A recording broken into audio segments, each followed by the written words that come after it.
Bienvenidos a un estudio que estamos haciendo con el libro de Primera de Timoteo. Vamos a estudiar capítulo 12 hasta el versículo 20 en esta serie denominada Cartas Pastorales.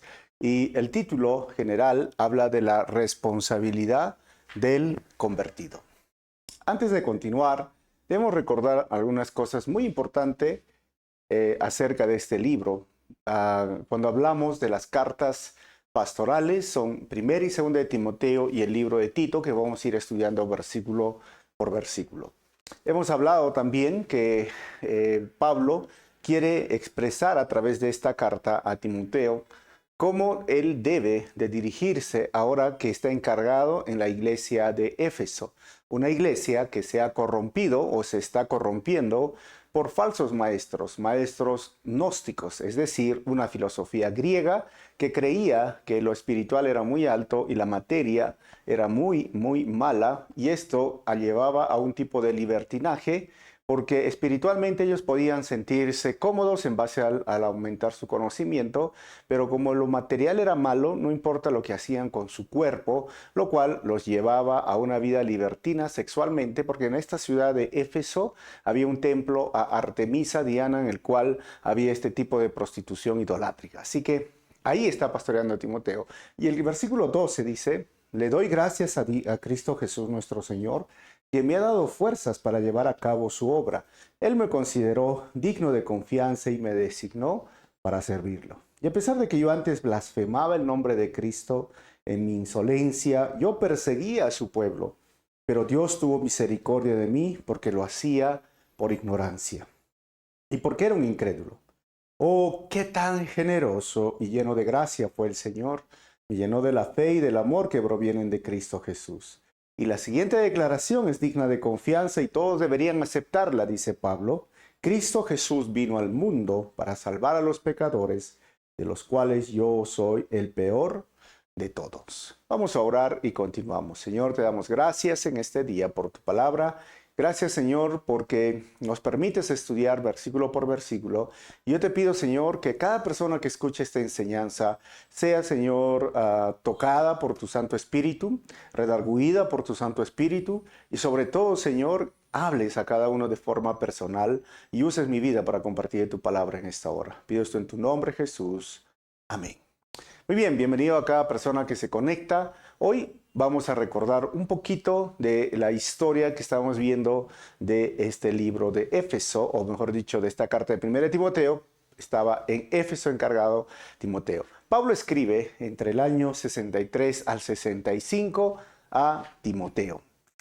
Recuerden que Pablo fue encarcelado del 60 al 62 y después de ser liberado, él escribe esta carta. Y el bosquejo que tenemos es la responsabilidad del convertido, como hemos hablado en forma general de este párrafo, pero vamos a ver que del versículo 12 hasta el versículo 17 vamos a ver la conversión de Pablo. Y esta sería la tercera parte de este capítulo 1 que ya hemos estudiado anteriormente y está grabado. Y del 19 al 20, la responsabilidad de Timoteo. Así que vamos a ir leyendo del 12 al 14 la conversión de Pablo cuando era blasfemo e ignorante. Dice el texto: le doy gracias a Cristo Jesús, nuestro Señor, que me ha dado fuerzas para llevar a cabo su obra. Él me consideró digno de confianza y me designó para servirlo.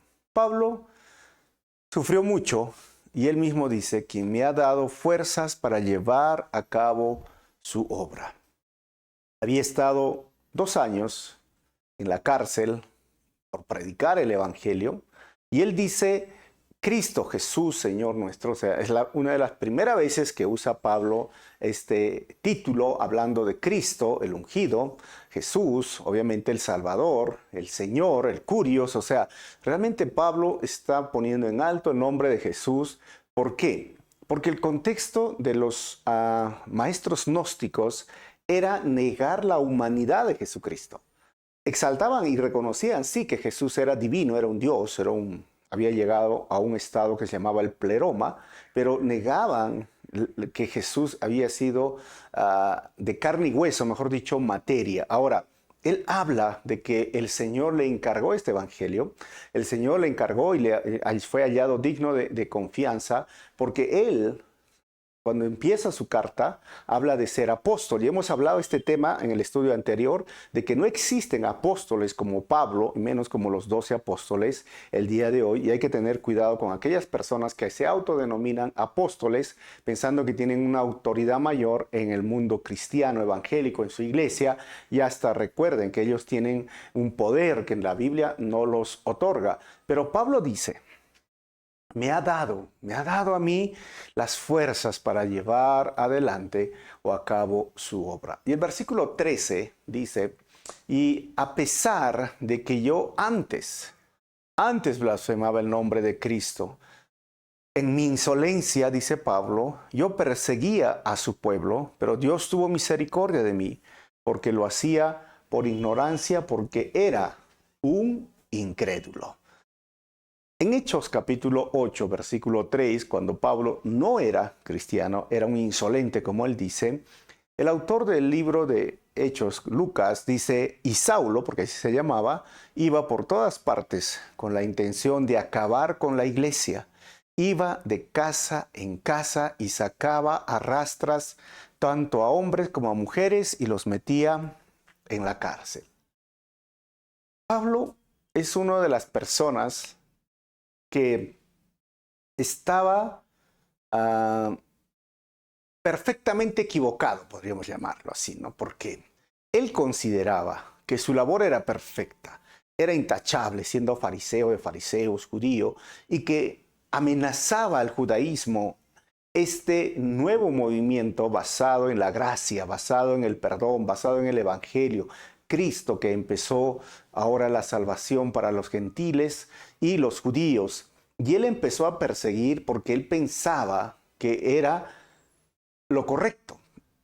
Y perfectamente en lo correcto estaba equivocado. Pablo es una de las personas que hoy también se puede ver en muchos lugares religiosos. Si bien es cierto, desde los conquistadores hemos recibido el catolicismo, la tesis católica, la doctrina católica, y hay muchas personas que piensan que salir del catolicismo es como traicionar no solamente la fe propia, sino de los padres, de los abuelos, y que no sé, a nosotros nos dicen los hermanos separados o los evangélicos o los hermanitos que estamos equivocados, pero creo que hay muchas personas que dentro de la tesis católica están perfectamente equivocados.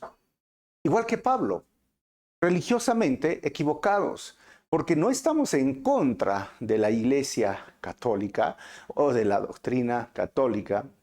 Nosotros estamos en contra de aquello que Jesucristo ha establecido como principio. No hay salvación si no es solamente por Jesucristo. Él es el camino, la verdad y la vida. Pero cuando la iglesia se pone como salvadora, cuando su doctrina empieza a ofender y a tergiversar la escritura, entonces obviamente tenemos que hablar en contra de esto, cualquier religión o secta. Y muchas personas piensan, así como Pablo, estaban en su insolencia. Pablo persiguiendo la iglesia, muchos religiosos hoy en su insolencia dicen muchas frases a la iglesia cristiana evangélica o sobre todo al cristianismo. Y él dice era blasfemo porque, hermanos, era terrible lo que hacía Pablo. Él quería destruir la iglesia hasta que tuvo un encuentro, recuerden eso, con Jesucristo. Es más, si miramos un poquito, Pablo dice que él lo hacía por ignorancia y porque era un incrédulo.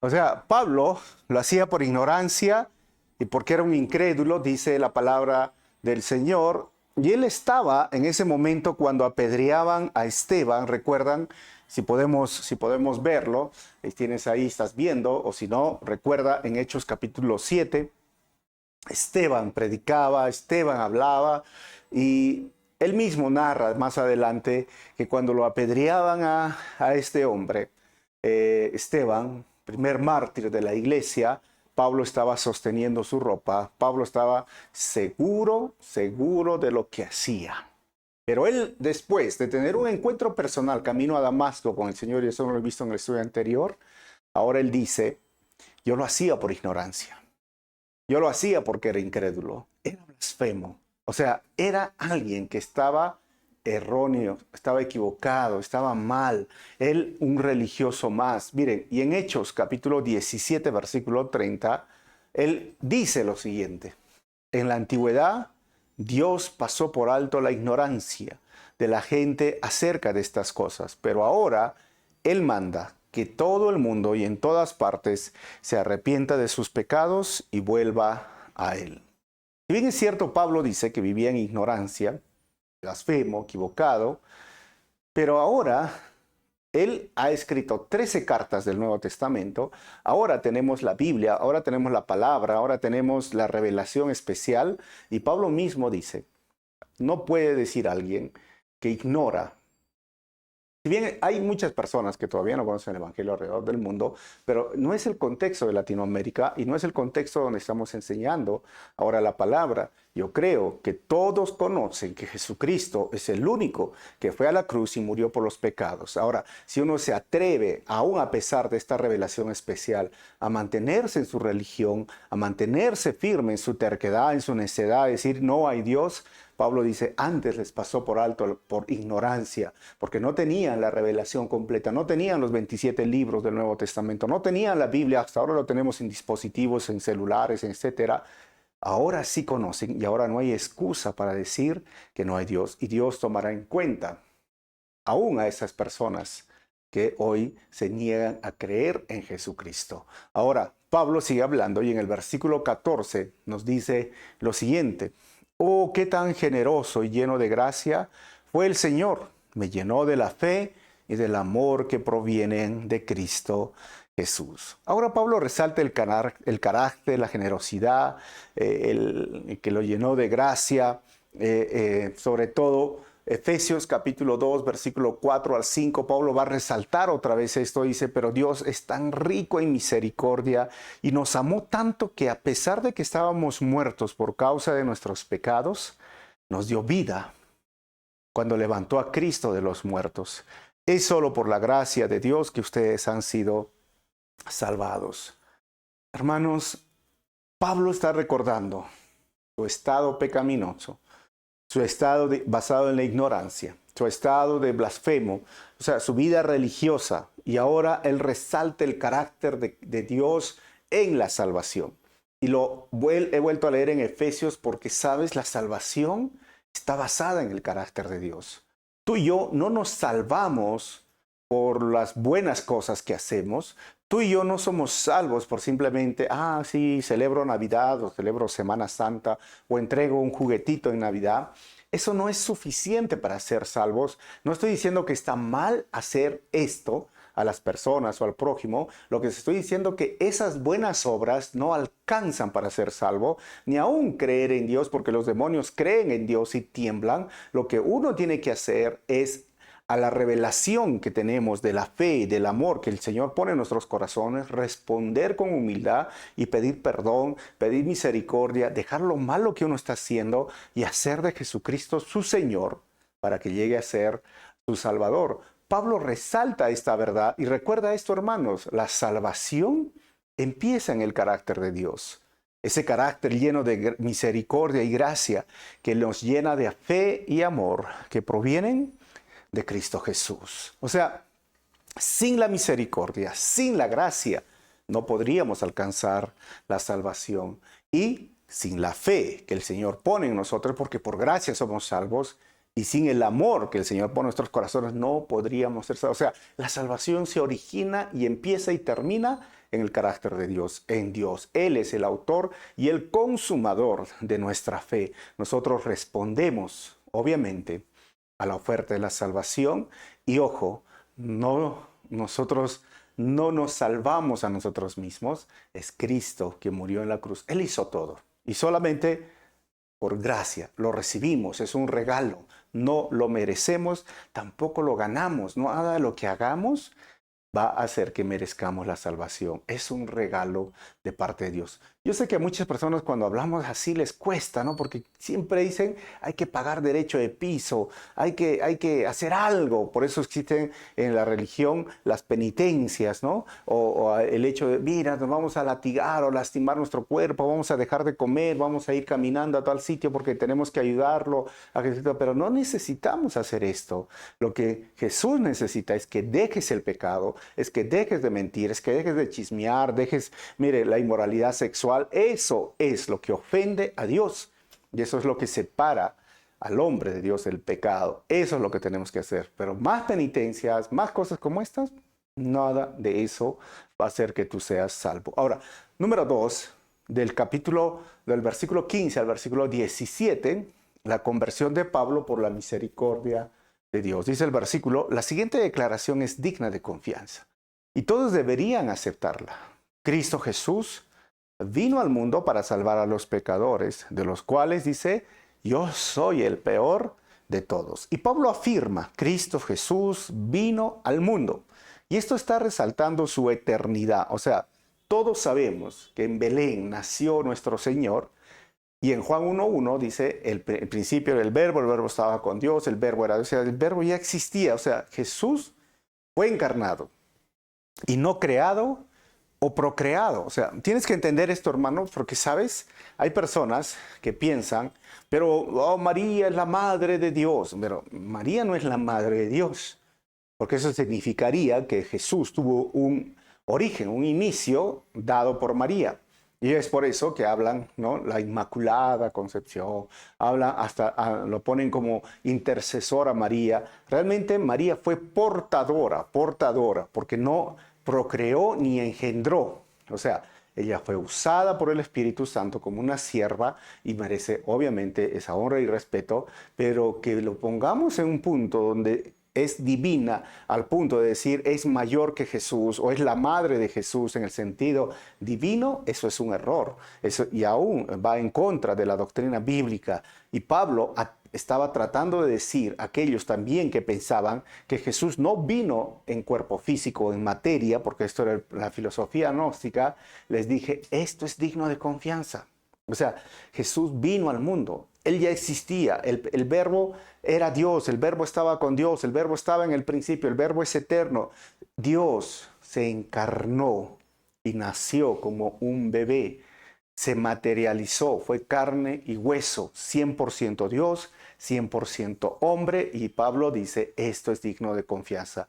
Esta frase, muchas personas también cuando estoy estudiando, era un tipo de expresión que se daba en las iglesias y en los lugares donde iba Pablo como una afirmación de lo que era nuestro Señor frente a esta filosofía gnóstica. Ahora, después de afirmar esto, Pablo en el versículo 16 dice, pero Dios tuvo misericordia de mí, para que Cristo Jesús, dice, me usara como principal ejemplo de su gran paciencia, aún con los peores pecadores. De esa manera, otros se darán cuenta de que también puedan creer en Él y recibir la vida eterna. Pablo apela y nos hace recordar una vez más la misericordia de Dios que fue ahora usada para salvarlo. ¿Y qué es la misericordia de Dios? ¿Sabes?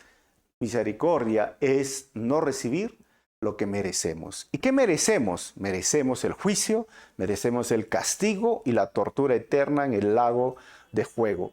Pero eso es la misericordia. Dios nos libra de aquello que todo ser humano merece y apela también, Pablo dice, la paciencia de Dios.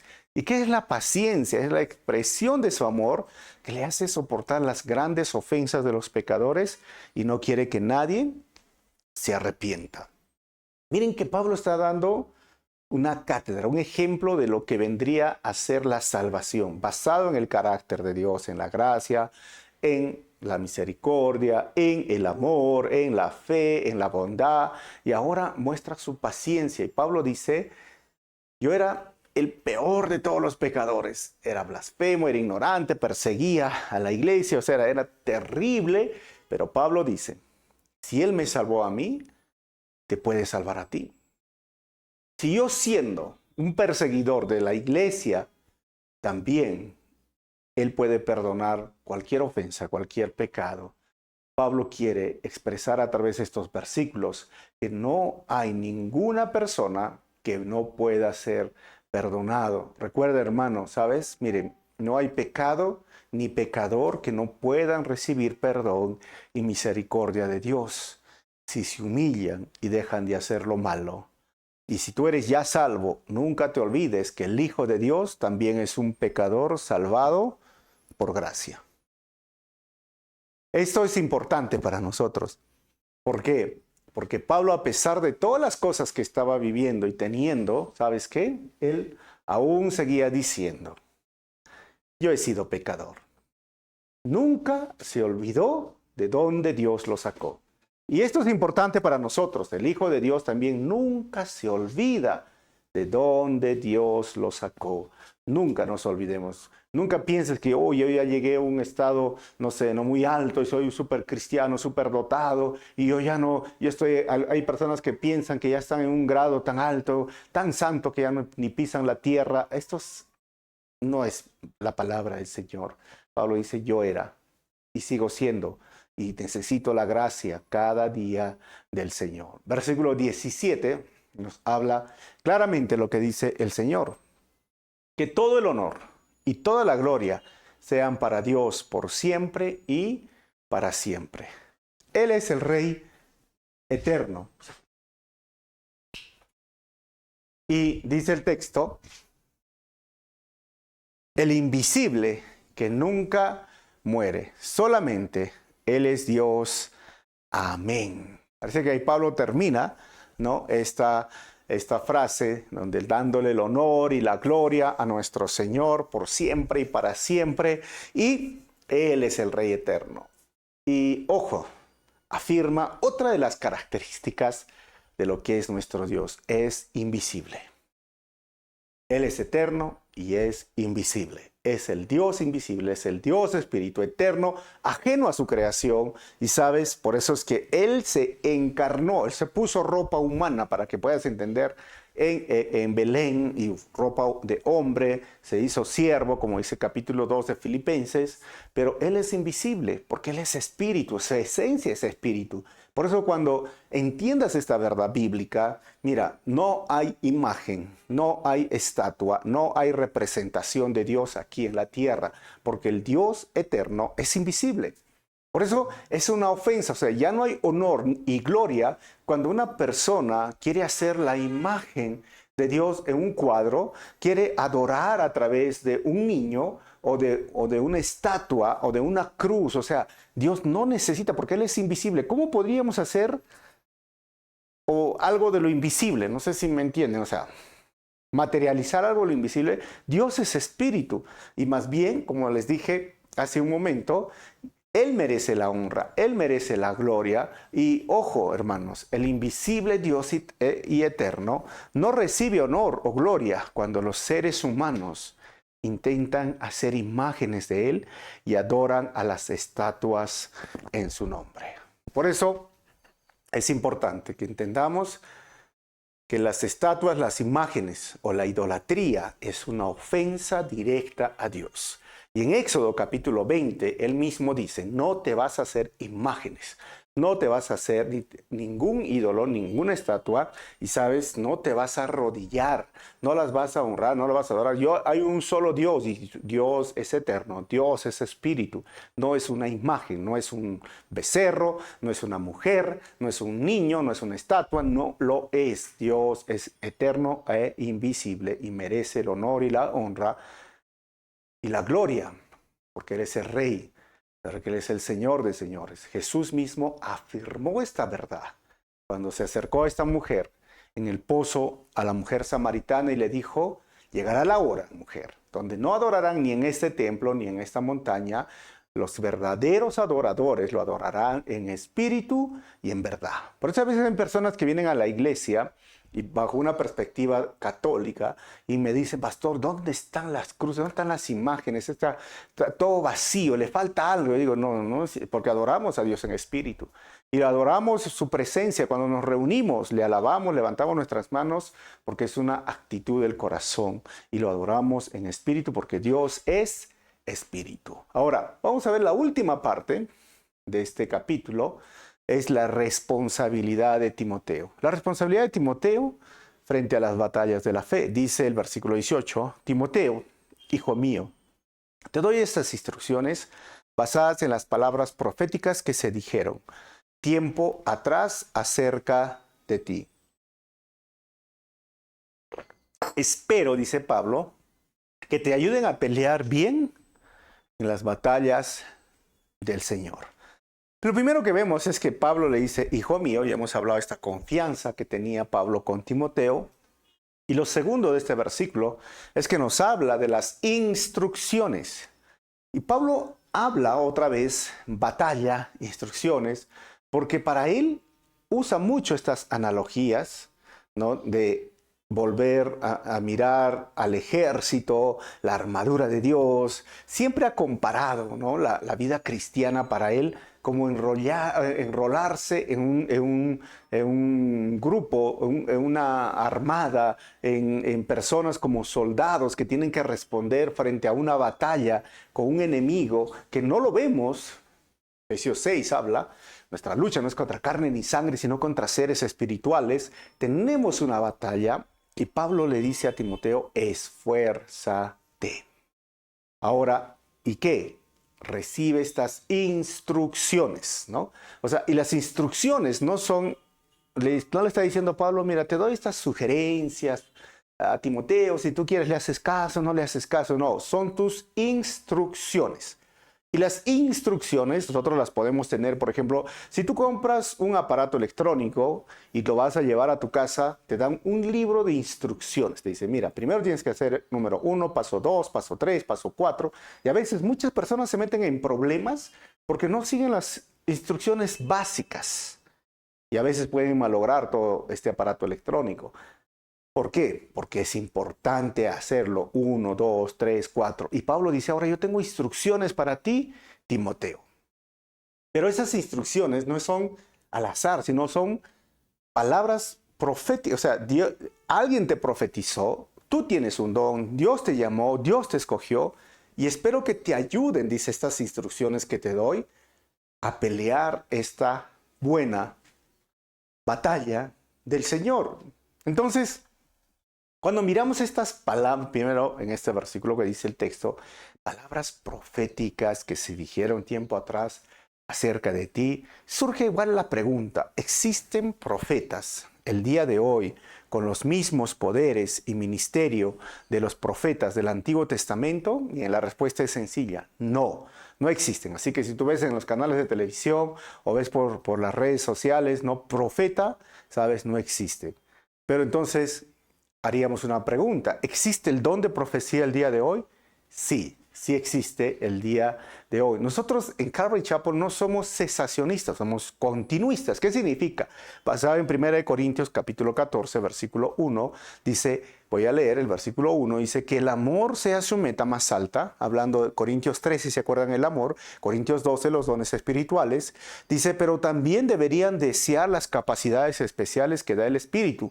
Y lo he remarcado, ¿cuáles son? Sobre todo la capacidad de profetizar. Ahora nos vamos al versículo 3. Habla, no puedo hablar en lenguas, todo, pero el versículo 3 dice, en cambio, el que profetiza fortalece a otros. Y ahí cumple el propósito triple de este don de profecía. ¿Cuál es? Fortalecer, animar y consolar. Eso debe de producir una profecía.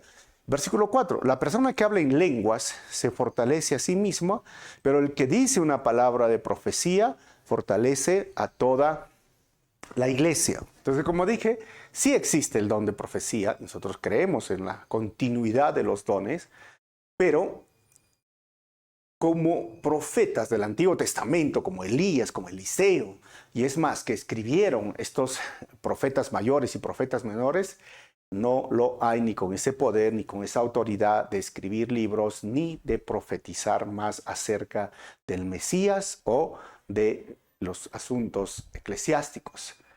Profetas en el Nuevo Testamento, obviamente, hubieron personas que tenían este don de profecía, Simeón, Ana.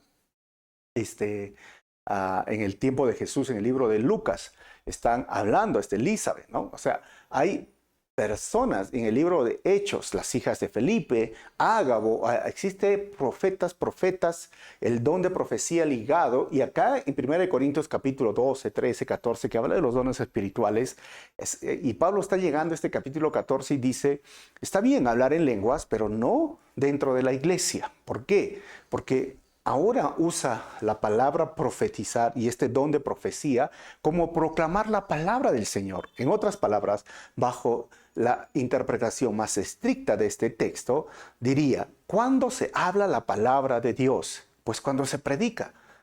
O sea, yo estaría haciendo una labor de profetizar, es decir, hablo de parte de Dios o expongo, hago un sermón expositivo de la palabra de Dios y lo estoy ahora haciendo en este momento. Entonces, Pablo dice, miren, si uno entra y todos están hablando en lenguas, nadie les entiende, pero si profetiza, si habla de parte de Dios, esa persona que viene por primera vez a la iglesia va a ser reprendida, exhortada, contristada. Por eso dice, miren, la palabra de profecía fortalece a toda la iglesia. Mira, vamos a volver a leer porque nos dirán, ¿de qué está hablando? Miren, 1 Corintios, ¿sí? Si tú deseas, no hay tiempo para leer todo el capítulo, léelo todo el capítulo. Vamos al versículo 24 y dice, mire, pero si todos ustedes están profetizando, y hablemos en el contexto de hablar, de predicar la palabra o hablar de parte de Dios, y los incrédulos o la gente que no entiende estas cosas entran en la reunión, dice, serán convencidos de pecado y juzgados por lo que ustedes dicen, al escuchar, sus pensamientos secretos quedarán al descubierto y caerán de rodillas y adorarán a Dios, declarando, en verdad, Dios está aquí entre ustedes. Vamos al versículo 39. Por lo tanto, mis amados hermanos, con todo corazón, deseen profetizar. Miren, Pablo anima a profetizar. Y no prohíban que se hable en lengua. O sea, no hay que prohibir, hermanos. Y el versículo 40 dice, pero asegúrense de que todo se haga de forma apropiada y con orden. Aquellas personas que dicen que los dones espirituales han cesado, usan 1 Corintios 13, ¿no? Del 8 al 9, lo más importante es el amor. Mira, se acabará la profecía y bla, bla, bla, la esperanza, pero el amor prevalecerá. No está hablando que esos dones espirituales cesaron y no es suficiente evidencia y prueba de que esto existe. Ahora, en la historia de la iglesia, obviamente los dones espirituales estuvieron presentes y aún la palabra de Dios afirma en capítulo 14, dice, no dejen de hablar en lenguas, pero Pablo dice que las lenguas se edifica uno a sí mismo. Y si tienes el don de lenguas, habla en tu tiempo devocional, en tu tiempo personal con Dios. Y es por eso que si vienes a una iglesia de Calvary Chapel, nunca vas a encontrar desde el púlpito un pastor hablando en lenguas. Los que me conocen por años, nunca estoy hablando en lenguas. Eso no significa que no tenga el don de hablar en lenguas con mi esposa. Hemos recibido hace muchos años, pero nunca lo vamos a hacer delante de la iglesia, porque Pablo también dice, háganlo en orden. Y prefiere el que profetice. ¿Y eso qué significa? Hablar de parte de Dios. Y es como les dije hace un momento, yo estoy hablando de parte de Dios porque es un mensaje de la palabra del Señor y estoy profetizando. Y en ese sentido lo usa aquí en el capítulo 14 como un don espiritual, el don de profecía. Por eso decía, ¿existe el don? Sí, sí lo existe en este término más estricto de la interpretación bíblica. Ahora, algunos dirán, pero si hay una profecía, una palabra de Dios, tenemos que juzgar a los profetas, también dice Pablo. Y si esto es de parte de Dios o no. Porque créeme que hoy hay tanta distorsión de aquellas personas que se autodenominan profetas o profetizas, ¿no? Y hablan con tal autoridad. Y ojo, la Biblia dice que si una persona habla o dice ser profeta o profetiza algo y esto no se cumple, es un mentiroso y debería ser apedreado, dice el libro de Deuteronomio. Pero hay personas a veces que se atribuyen esto, hablan y no se cumplen. Y saben que, hermanos, tengan mucho cuidado. Hay profetas famosos que han salido declarando y decretando presidentes para Argentina, para Ecuador. Dijeron que Argentina en la Copa anterior iba a ser campeón del mundo, los eliminaron, ahora sí recién fueron. O sea, realmente hay profecías falsas, que el COVID, el coronavirus iba a cancelarlo, iba a morir, lo iban a destrozar con su palabra, pero sabes, el COVID siguió avanzando y hasta el día de hoy sigue el COVID, ¿no, hermano? O sea, tengamos mucho cuidado de tanta falsedad, de tanto engaño que el día de hoy hay. Así que mantengamos la esencia pura de la doctrina sin ir a extremos y sin distorsionar y menos apagar el espíritu. Ahora, lo siguiente de este versículo que Pablo le dice a Timoteo, sí, mira, fue profetizado y obviamente le profetizaron a Pablo, hubieron profetas en la iglesia y profetizaron a Bernabé y profetizaron a Timoteo, pero también dice, espero que te ayuden a pelear bien las batallas del Señor. Siempre tenía en mente estas batallas. ¿Y quién se acuerda de esta imagen si lo está viendo? David y Goliat. Esta era una batalla de fe. Esta era una batalla. Y sabes, Pablo dice, ahora te doy las instrucciones. ¿Cuáles son? Dos, miren. Versículo 19a. Aférrate a tu fe en Cristo y mantén limpia tu conciencia. ¿Qué significa? Aférrate a tu fe en Cristo es aférrate a la doctrina bíblica. Mantén limpia tu conciencia, la vida cristiana que uno puede tener, ¿no? O sea, estas son las instrucciones. Miren, no está diciendo, pelea la buena batalla, porque hoy día es elegido esa pseudo teología de la guerra espiritual, no se agarra la flecha, échale aceite a la esquina de tu casa, échale sal, no ponte comando, tu ropa de comando, no se ora a las 3 de la mañana. No, ¿sabes qué? Primero, aférrate a tu fe en Cristo. La doctrina bíblica, conoce al Dios de la Biblia. No al Dios que muchos predicadores hoy día lo hacen. Y saben, se han inventado un Dios tipo Papá Noel, un Dios que te quiere, no sé, te quiere librar de todos los problemas, un Dios que, es bonachón y te está dando, o es como la lámpara de Aladino y le pides 3 deseos y tú declaras y decretas. O sea, ese no es el Dios de la Biblia. El Dios de la Biblia es aquel que la palabra de Dios lo revela y lo muestra. Pero tú tienes que tomar el tiempo para entender y estudiar la doctrina bíblica y aférrate a esas promesas. Porque, ¿sabes? Mire, va a venir circunstancias difíciles. Puede ser que no tengas el trabajo que tenías. Puede ser que venga el problema en la enfermedad, una enfermedad terminal en tu familia. Puede ser que venga una decepción, una traición de las personas, tus amigos. O sea, el mundo está lleno de pecado, lleno de maldad. Puede que pases injusticia y aún peligros tan fuertes en tu vida que te van a desestabilizar tu fe. Y va a venir alguien y te dice, pero ¿cómo puedes creer en Dios y mira lo que te está pasando? ¿Cómo puedes creer en Dios y mira lo que te está sucediendo? Pero tú tienes que aferrarte a las promesas de Dios en fe. Eso es lo que le dice Pablo. ¿Quieres pelear la batalla? Mira, estas batallas se pelean en fe, basadas en las promesas del Señor. Pero si tú no conoces las promesas de Dios, si tú no conoces al Dios de la Biblia, si a ti te han inventado un Dios y has creído cualquier Dios, sí, tu fe va a tambalear. Porque si te han dado un Dios que te quiere liberar de la enfermedad, del sufrimiento y te va a dar plata, cuando te falte la plata o cuando venga el sufrimiento y venga la enfermedad, tú vas a decir, entonces Dios no existe. Pero Dios sí existe. El problema es que no has leído al Dios de la Biblia, no has escuchado al Dios de la Biblia. Y lo otro que le dice, mantén limpia tu conciencia. ¿Sabes por qué? Porque cuando venga igual los problemas, o aún dentro de la misma iglesia hay problemas, el trigo y la cizaña crecen juntos, ¿sabes? Aún tu vida cristiana va a tambalear. Ten limpia tu conciencia. Cuida tu corazón, dice la palabra, porque de él mana la vida. ¿Sabes? Cuida la forma en que vives la vida cristiana sin hacer daño a las personas, trayendo bendición a las personas. Y aún si te hacen daño, aún si siendo tu enemigo, tendremos que amar, porque la Biblia dice, es esto. O sea, mantén limpia tu conciencia, vive la vida cristiana como Cristo lo vivió. O sea, el Evangelio es eso, hermanos. Es una fe. El objeto de nuestra fe es Jesucristo en sus promesas, pero también es un estilo de vida, como vivió nuestro Señor. No solamente es creer y tener fe, es vivir como Jesús vivió. Ese es el Evangelio completo. Vamos a terminar 19b al 20. La responsabilidad de Timoteo frente a los blasfemos. 19b dice, mira, dos personas, dice, pues algunas personas desobedecieron a propósito lo que les dictaba su conciencia, o sea, se dejaron ganar por el mundo, los problemas, o su propia conciencia, y como resultado, dice Pablo, su fe naufragó. O sea, la fe puede naufragar, hermanos. 20. Himeneo y Alejandro son dos ejemplos. Yo los expulsé, dice Pablo, y se los entregué a Satanás para que aprendieran a no blasfemar contra Dios. ¿Quiénes son estos dos personajes que naufragaron en su fe? Según de Timoteo capítulo 2, versículo 16 y 18, nos habla de Himeneo. Dice, evita las conversaciones inútiles y necias que solo llevan a una conducta cada vez más mundana. Este tipo de conversaciones se extiende como el cáncer, así como el caso de Himeneo y Fileto. No habla mucho de Alejandro, pero pareciera que este Alejandro fue el que se opuso en Éfeso, no lo sabemos, pero de Himeneo sí se dice su falta. ¿Cuál fue?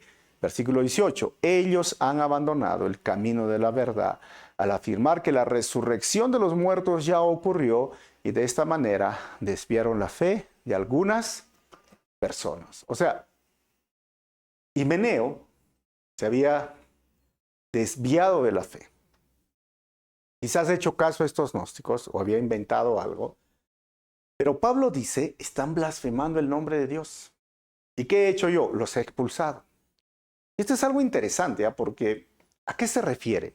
Miren, la disciplina normalmente le corresponde a la iglesia. En 1 Corintios capítulo 5 había un caso donde un hijo, parece el papá del hijo se acostaba con la madrastra, ¿no? Un tipo de incesto, ¿no? Que era permitido dentro de la iglesia, y Pablo dice, mire, reúnense con la iglesia y échenlo a este hombre para que salve su alma. La disciplina, excomulgar o expulsar de la iglesia y dejarlo a la intemperie, es decir, sin la protección del cuerpo de Cristo, porque recuerden, como cuerpo de Cristo somos una iglesia, y es más, nuestra responsabilidad como pastores es orar por las personas que vean venido a la iglesia, que necesitan oración, que sabemos que están pasando situaciones difíciles, oramos por ellos, pero cuando ya no son de la iglesia, bueno, pues no oramos, ¿no? O sea, es como dejarlos ahí, que el enemigo haga con ellos lo que simplemente han estado haciendo dentro de la iglesia. O sea, esa protección se le quita en la disciplina. Ahora, en este caso es algo interesante, porque no sé si esto se podría llamar disciplina, porque no es la iglesia que lo expulsa, es Pablo, es el apóstol. Y pareciera así que en el principio el apóstol, los apóstoles tenían esta capacidad o este poder o esta autoridad delegada por Dios, porque esto también se ve en el libro de Hechos, cuando Pablo habla contra este Simón el mago o muchas personas, pero el caso es que por ser blasfemos, por decir que la resurrección ya ocurrió, por desviar a la doctrina y muchos a veces confundirlos, Pablo lo expulsa y lo deja a la intemperie. Y esto es algo que cada uno de nosotros necesitamos entender de la disciplina en la iglesia. O sea, si la iglesia disciplina, si la iglesia corrige cuando sus miembros están jugando con el pecado y se hacen llamar cristianos. Y sé que es un momento difícil. El libro de Hebreos dice, a nadie le gusta la disciplina del Señor, pero Dios a quien trata como hijo, a quien ama, disciplina y castiga, ¿no? Pero si no lo disciplina, él toma como bastardo, dice el libro de Hebreos. Pero ¿sabes qué, hermanos? La disciplina en la iglesia siempre debe ser correctiva y no tan solo punitiva. ¿Qué significa? No se trata de castigo, se trata de corrección, se trata de restauración. Pablo dice en el mismo libro de Gálatas que hemos estudiado, el capítulo 6, ¿no? Y 5, dice, si ves a tu hermano sorprendido en una falta, tú que eres espiritual, corre, habla, restáuralo, ¿no? Esto es lo que deberíamos de hacer como iglesia, ¿no? Disciplinar sí es función de la iglesia, corregir es función también de la iglesia y los pastores, pero obviamente cuando el pastor disciplina, cuando la iglesia disciplina, llega a ser enemigo, ¿no?, de aquellas personas que son disciplinadas. Y no debería de ser así, deberíamos tomarlo como algo realmente correctivo, de restaurar. Y mi deseo siempre ha sido restaurar, hermanos, y a veces en eso, muchas veces en la gracia sobre gracia, hemos hecho cosas que en otras iglesias no se permitiría, pero lo hemos hecho con toda la intención, porque el mismo pastor Chuck Smith nos enseñó, prefiero equivocarme en la gracia que en el lado de la ley, y que el Señor nos ayude. Pero Pablo, claramente, hermanos, con toda la autoridad que tiene y delegada a la iglesia, dice, expulsen. Himeneo, Alejandro han naufragado de su fe y como ejemplo los he echado de la iglesia. Muy bien, hermanos, estamos llegando al final y vamos a ver ahora 4 conclusiones de esta carta. Lo primero que hemos visto, que la salvación es una obra exclusiva que empieza en el carácter lleno de gracia y misericordia de Dios que se ofrece a todo pecador. Nunca olvides, hermanos, la salvación es una obra que empieza en el carácter lleno de gracia y misericordia de Dios y ofrecido a todo pecador. Número 2, hemos visto, cuando Dios perdona y restaura al pecador arrepentido, su pasado no lo descalifica para ser usado y servir en su obra. Pablo no fue descalificado por su pasado y fue envuelto, o mejor dicho, invitado, ministrado y ungido, orado, no sé, enviado por su presente. Si no, ninguno de nosotros seríamos pastores, ¿no? Si fuera por nuestro pasado. Número 3, las profecías y la disciplina deben ser interpretadas y usadas de la forma bíblica que hemos visto, tanto la profecía y la disciplina. Y número 4, pelea la buena batalla, aferrándote en el conocimiento de las promesas de fe en Cristo y manteniendo una conciencia limpia a pesar de las dificultades de la vida. Hermano, hermana que estás escuchando, esa es la forma de pelear la buena batalla. Lee, estudia, escudriña las Escrituras, conoce al Dios de la Biblia, mantente firme en esas promesas, hermano, aférrate. Aférrate, pase lo que pase, venga la situación económica, venga las traiciones, venga la enfermedad, venga el sufrimiento, venga lo que venga. Aférrate a las promesas del Señor. Todo esto que estamos viviendo va a pasar. Y no importa la circunstancia que estés viviendo, por más difícil que sea, que no decaiga tu fe. Pero sabes, hermanos, mantente, dice, mantente. O sea, dale mantenimiento. ¿A qué? Mantente. Ahora, viviendo la vida cristiana. Cada vez renuévate, cada vez deja tus cargas en el Señor, cada vez ve cómo puedes servir o ser ejemplo o vivir como Cristo vivió en medio de una situación difícil e injusta. Fe y vida. Fe en las promesas, viviendo en obediencia día a día. ¿Cuál de ellos te falta? Te falta uno. ¿Por qué no terminamos y oramos en Señor, ayúdame en mi fe? Oh Señor, ayúdame a vivir la vida cristiana. Sea lo que sea, vamos a orar. Padre, quiero darte gracias en esta hora por tu palabra. Oro por mis hermanos o las personas que están escuchando esta enseñanza para que su fe sea fuerte en medio de los problemas, en medio de las crisis, en medio de las circunstancias difíciles, en medio del mundo adverso o aún el sufrimiento, la enfermedad, que su fe sea firme, Señor. Yo te pido que ellos puedan tener esta fe sólida, basado en el conocimiento pleno de tu palabra. Que se mantengan viviendo una vida cristiana como ejemplos, como tú vivías. Porque este es el cristianismo, Señor. No solamente es fe, es vivir como tú vivías. La vida cristiana es la fe puesta en acción. Es ahora yo te pido, Señor, que cada uno de nosotros podamos mantener un buen balance entre la fe y la vida cristiana. Que tu gracia y misericordia, Señor, nos acompañen día a día y podamos darte la honra y la gloria a ti en la forma en que vivimos. Pido esto, Señor, en tu nombre, Jesús. Amén. Mira, si el mensaje ha sido de bendición, no te olvides darle un like, comparte con tus amigos y no te pierdas la próxima, que ya viene la parte doctrinal, capítulo 2, bien fuerte de Timoteo. Nos vemos en el próximo estudio.